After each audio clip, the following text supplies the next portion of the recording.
Hello, ഞാൻ വൈഗ. നേതാജി യുവജന ഗ്രന്ഥശാലയിൽ നിന്നും എനിക്ക് കിട്ടിയ പുസ്തകമാണ് ബീർബൽ കഥകൾ. ഇത് എഴുതിയത് ചിഞ്ചു പ്രകാശാണ്. ഇതിൽ 10 കഥകളാണ് ഉള്ളത്. ഇതിൽ എനിക്ക് ഏറ്റവും രസകരമായ തോന്നിയ കഥയാണ് അന്ധന്മാരുടെ എണ്ണം. ഇതിൽ എല്ലാ കഥകൾക്കും ചിത്രങ്ങൾ അടങ്ങിയിട്ടുണ്ട്. അതിനാൽ എനിക്ക് ഈ പുസ്തകം വളരെയേറെ ഇഷ്ടപ്പെട്ടു. എനിക്കിനി അന്ധന്മാരുടെ എണ്ണം എന്ന കഥ ഇഷ്ടപ്പെടാനുള്ള കാരണം, ഒരിടത്ത് രാജ്യത്തെ എല്ലാ അന്ധന്മാരുടെ എണ്ണം അക്ബർ ആവശ്യപ്പെട്ടു. ബീർബൽ ബീർബൽ ഒരാഴ്ചത്തെ സമയം ചോദിച്ചു. അക്ബർ അതിന് സമ്മതിക്കുകയും ചെയ്തിരുന്നു. അങ്ങനെ അടുത്ത ദിവസം തന്നെ ബീർബൽ ഒരു സ്ഥലത്ത് ചെരുപ്പ് തുന്നിക്കൊണ്ടിരിക്കുകയായിരുന്നു.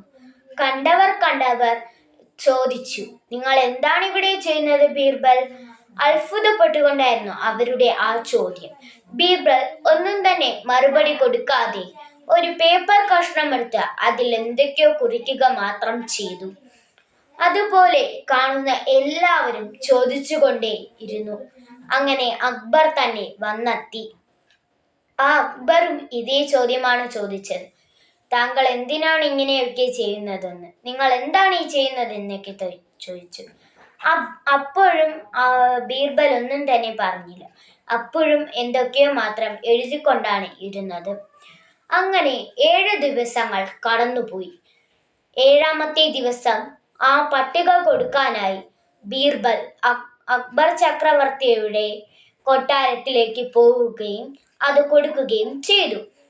അപ്പോൾ ആ പട്ടിക വായിച്ചതിൽ അക്ബർ അമ്പരന്നു പോയി. തന്റെ സ്വന്തം പേര് കണ്ടാണ് അക്ബർ അമ്പരന്നു പോയത്. അപ്പോൾ അക്ബർ ചോദിച്ചു, "താങ്കൾ എന്തിനാണ് എൻ്റെ പേര് എഴുതി വെച്ചിരിക്കുന്നത് എന്ന് ചോദിച്ചു. അപ്പോൾ പറഞ്ഞു, "നിങ്ങൾക്ക് എല്ലാവരുടെയും പേരും നിങ്ങൾക്ക് കണ്ണു കാണാമായിരുന്നു എങ്കിൽ നിങ്ങൾ എൻ്റെ അടുത്ത് ഈ ചോദ്യം ചോദിക്കുമായിരുന്നു. നിങ്ങൾ എന്താണ് ഇവിടെ ചെയ്യുന്നതെന്ന്. നിങ്ങൾക്ക് കണ്ണു കാണാൻ വയ്യാതിരുന്നത് കൊണ്ടല്ലേ നിങ്ങൾ എൻ്റെ അടുത്ത് എന്താണ് ചെയ്യുന്നത് എന്ന് ചോദിച്ചുകൊണ്ടേയിരുന്നത്. അതുകൊണ്ടാണ് ഞാൻ നിങ്ങളുടെ പേരെഴുതിയെന്ന് പറഞ്ഞു."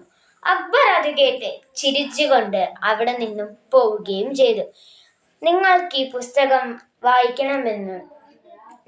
പുസ്തകം വളരെ ഇഷ്ടപ്പെടുമെന്ന് ഞാൻ വിശ്വസിക്കുന്നു. നിങ്ങൾ എല്ലാവരും ഈ പുസ്തകം വായിക്കണമെന്ന് ഞാൻ പറയുന്നു.